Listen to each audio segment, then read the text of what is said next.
الحمد للہ وکفى وسلام علی عباده الذین اصطفى اما بعد اعوذ باللہ من الشیطان الرجیم بسم اللہ الرحمن الرحیم۔ آج کی ہم اس ویڈیو کے اندر بات کریں گے خواب کے اندر خرید و فروخت کرنا، خواب کے اندر قرآن پاک بیچنا، خواب کے اندر اپنا غلام بیچنا، خواب کے اندر اپنی لونڈی بیچنا، یا خواب کے اندر کوئی دین کے متعلقہ چیز کو بیچنا، یہ کیسا ہے؟ تو اس کی مختلف تعبیریں ہیں، اس کی مختلف صورتیں ہیں۔ آپ سے گزارش ہے آپ چینل کو سبسکرائب کریں، بیل آئیکن کو پریس کریں تاکہ نیکسٹ ویڈیو کی اپڈیٹ آپ کو مل سکے، اور آپ سے یہ بھی گزارش ہے کہ ویڈیو کو اینڈ تک دیکھا کریں اور کامنٹ سیکشن کے اندر اپنی رائے کا اظہار ضرور فرمایا کریں۔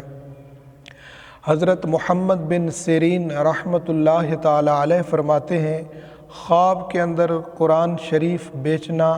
اس امر کی دلیل ہے کہ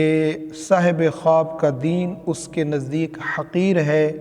اور اس نے اپنے آپ کو حقیر اور ذلیل کیا ہے۔ خواب کے اندر قرآن کو بیچنا اس امر کی دلیل ہے کہ خواب دیکھنے والے کے نزدیک اپنے دین کی کوئی ویلیو نہیں، خواب دیکھنے والے کے نزدیک اپنے دین کی کوئی قدر و قیمت نہیں، لہٰذا دلیل ہے اس بات کی کہ وہ اپنے آپ کو حقیر اور ذلیل سمجھتا ہے۔ اسی طرح اگر کوئی شخص خواب میں دیکھے کہ اس نے اپنا غلام فروخت کیا ہے، غلام بیچا ہے، تو دلیل ہے اس بات کی کہ اس کا کام اس پر تنگ ہوگا اور یہ شخص ظالم ہوگا۔ اسی طرح اگر خواب میں دیکھے کہ اس نے اپنی عورت کو بیچا ہے تو دلیل ہے کہ صاحب خواب کی حرمت اور بزرگی زائل ہوگی اور وہ بدنام ہوگا۔ حضرت ابراہیم کرمانی رحمۃ اللہ تعالی علیہ فرماتے ہیں کہ جو شخص